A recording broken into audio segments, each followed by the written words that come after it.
Hello and welcome to another InventRight TV show. I'm one of the co-founders here at InventRight, and we have one of our amazing coaches, Brad Cones, on today, and he wants to discuss with you, we're just going to cut to the chase, how to pitch multiple ideas to the same company. Brad, what are your tips on this topic? Well, sure. Thank you for having me, Andrew, by the way. Glad to be on here. I do like pitching multiple products to one company if I can. And so I do have some tips I want to share. I do want people to know that if you're learning to license, it is best to try to, just work on one product and learn. There's a learning curve there. So you're going to, go through that. But once you get a few under your belt and you start to get the hang of it, it is possible to pitch multiple products to one company. And really the benefit for that is you're going to build that relationship faster with that company because they're going to take you seriously. A lot of people, I think, will pitch one product or maybe two products to companies, and that's fine. But they'll get to really know you better, saying, okay, this guy has a lot of products. I'm going to probably keep him on my radar a little bit closer. So yes, is it accurate to say that by sending them the first product, that was the opportunity to make a relationship, and now you can ask them if they're open to more? Exactly. And it's okay if they said no to that one product. It's not like, oh, this guy's an idiot inventor. His ideas are no good. It's like people shouldn't feel that way. Can you talk a little bit about that? Because sometimes people are like, I was rejected. Like, why would I possibly send them more ideas? That's a thought. People don't say it that goofy way, but they're thinking it a little bit subconsciously or consciously. They are.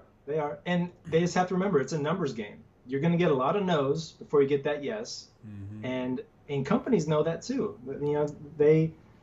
They'll say no, but a lot of times they'll say, yeah, keep sending ideas. And that's encouragement to keep pushing. Not everyone's going to say that, but most of them mean it. They want, if they're open to ideas, they're going to want more of them, whether they state it or not.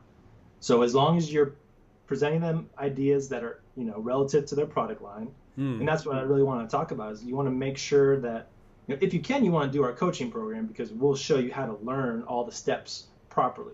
But then once you do that and you learn how to do it, you feel comfortable, what I do is I reach out to the company and I'll say, hey, I'm a product developer. I have multiple ideas. I'll say several. On the last email I sent, I said I have about a dozen products I'd like to submit to your company. And they said, great, just make sure they're in line with our current product line. Which translation, don't waste my time with stuff that doesn't make sense for us. Yes. So I read between the lines, and luckily I did some research. And that's what you want to do. You want to study the marketplace. You want to know what's out there. You want to become an expert in that micro category or the category that this company's currently selling products in. And not only you want to become an expert in that category, you want to really learn their current products. So you want to go on their website. You want to if they have a catalog, you want to look at everything. You really want to get familiar with what they're doing. That way, when you're pitching ideas, even if it's not a fit, I pitched one and they said, yeah, good idea, not really a fit for us. Or we tried something similar to that in the past. Mm-hmm. And sometimes you're not even going to find that because I did, some searching for, similar products. And for some categories, you really won't even find them even online. And so, but it was good because it showed that I was on the right track. Right. And so just slowly, kept pitching one or two ideas here and there. Now, when they said, just make sure it's a right fit for us, did you remove a few of those 12? Or were you like, no, I was spot on at all 12? Well, no, I actually had more than that. And so I just didn't send them the few others. Okay. So yes. And why is that? Or is it because if you do start sending them stuff that's way off the path from what you can see is a right match based on their product line, that they might be going, okay, this is becoming a time suck? Yes. So you don't want to tarnish that relationship. So you want to try to send them things more closely related to their products. Mm-hmm. And then if you're deviating a little bit, maybe towards the end, then you'll know you're kind of getting off on a tangent. So I've been doing this enough where I'll know it's probably too much of a stretch. Even though it was in their category, I knew that wasn't something they're, doing in that micro category. And so I just didn't pitch it to them. So what is the other way you can save time? I mean, if it's taking them too long, we always say you want a company to get your idea in 6 to 10 seconds. Would that be another tip? I'm probably stealing all the stuff that you were just going to say already anyway. No, let's see. So for one of my companies, luckily I was able to get on the phone with them. And Mm-hmm. before I even went and tried to have marketing material made and PPAs, and like sales sheets, virtual prototypes, I just said, hey, can I pitch some concepts to you? And I just want to know if any of these would interest you.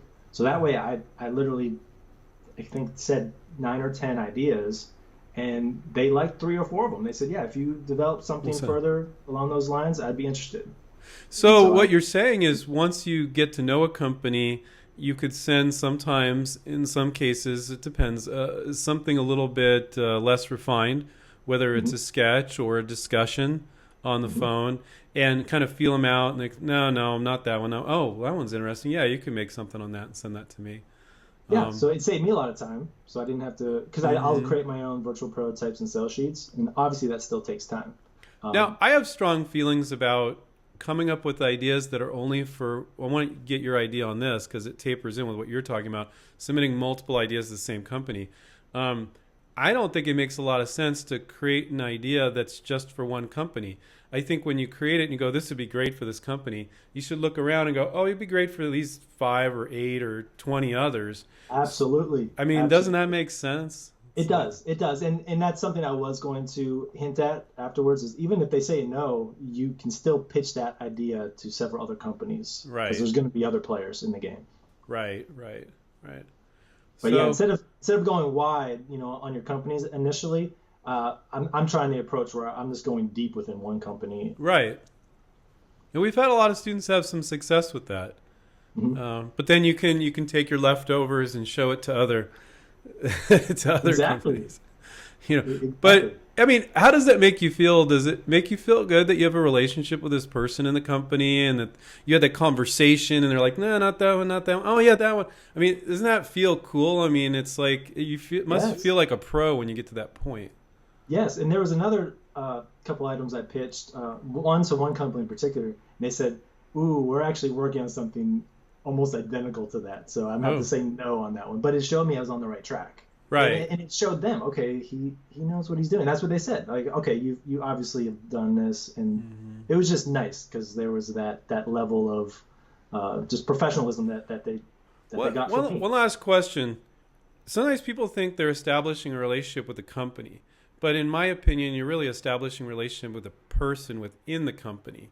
So can you talk a little bit about that, establishing that relationship, what to do there, what not to do? Sure. Yeah, when establishing the relationship, I always want to try and get on the phone if I can.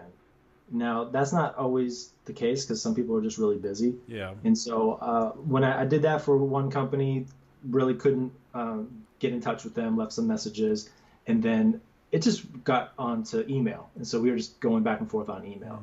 And you just want to really cater to someone's communication style. Some people are really, quick on LinkedIn, so you can, hit them up on LinkedIn. Other people just want to talk on the phone.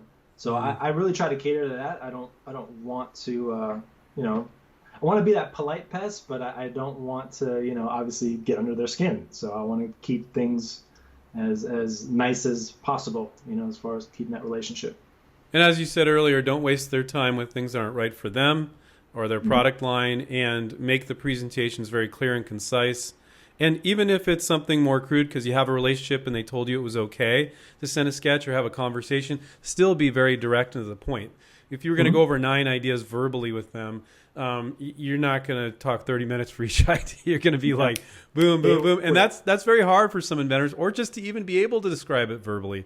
So if you can't, don't. And if you're not prepared, I would say don't do that. Yeah, I would probably try to write it out or even practice saying it. Right. Friend or family member, just so you get your script down. Right. But yes, when I'm on the phone pitching ideas, I'm not elaborating very much. I'm getting right to the chase, and, and they're either saying yay or nay on it. So there you hear it from our InventRight coach, Brad Cones, how to pitch multiple ideas to the same company. Great, very, very solid advice. Thanks for everything you do for our students, Brad, and for coming on. I'm going to have you back here. My pleasure. All right. Thanks, everyone. Take care, everybody. Keep inventing. Bye.